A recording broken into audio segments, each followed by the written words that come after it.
Bienvenue mes chers élèves de CEP pour une autre séance aujourd'hui. On est toujours dans la leçon la reproduction des animaux. Et comme on a dit la semaine dernière, qu'on va consacrer cette séance à la correction des exercices d'application. Allez, on commence. On commence par la première consigne. J'écris vivipare ou ovipare dans la case convenable. Donc avant de commencer ou bien avant d'écrire les mots dans la case convenable, on doit tout d'abord lire les deux phrases. On commence par la première phrase. Animal né en sortant d'un œuf. La deuxième phrase. Animal né en sortant du ventre de sa mère. Alors, la première phrase. Animal qui naît en sortant d'un œuf. C'est un ovipare ou bien vivipare?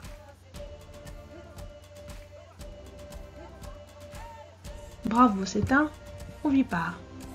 Maintenant, donnez-moi un exemple d'un animal ovipare.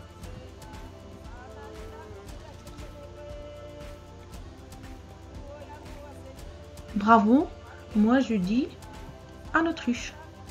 Oui, c'est un oiseau, c'est un gros oiseau, même s'il ne vole pas.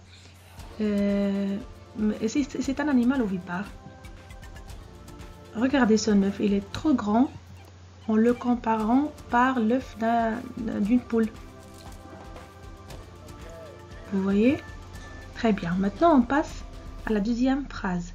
Animal né en sortant du ventre de sa mère. Alors, puisqu'on a écrit ovipare dans la première phrase, donc la deuxième phrase, c'est vivipare. Cet animal est vivipare. Donnez-moi maintenant un exemple d'un animal vivipare.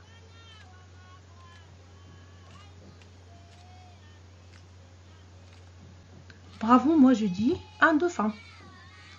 Et je vous laisse avec un tout petit extrait vidéo qui montre que le dauphin est un vivipare. Ça veut dire qu'il fait sortir ses petits du son ventre.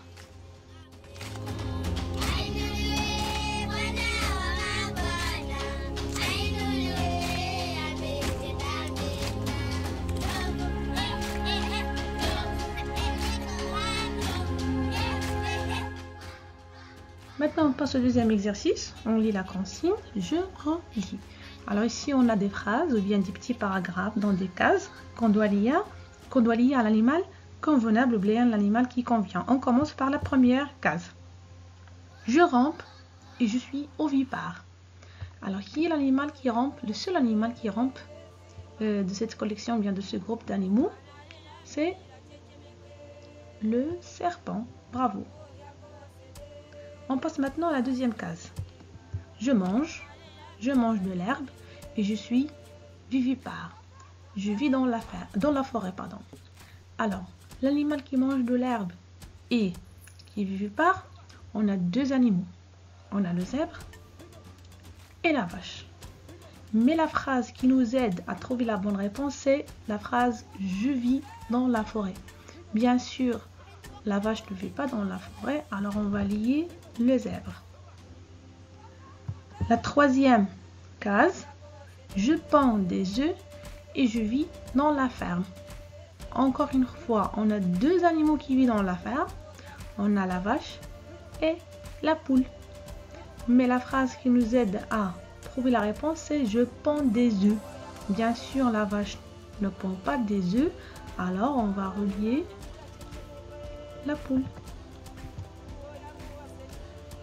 La quatrième case, je nage dans l'eau et je suis vivipare. Alors ici, on a deux animaux qui nagent dans l'eau, c'est la grenouille et le dauphin. Mais vivipare, bien sûr, la grenouille n'est pas vivipare.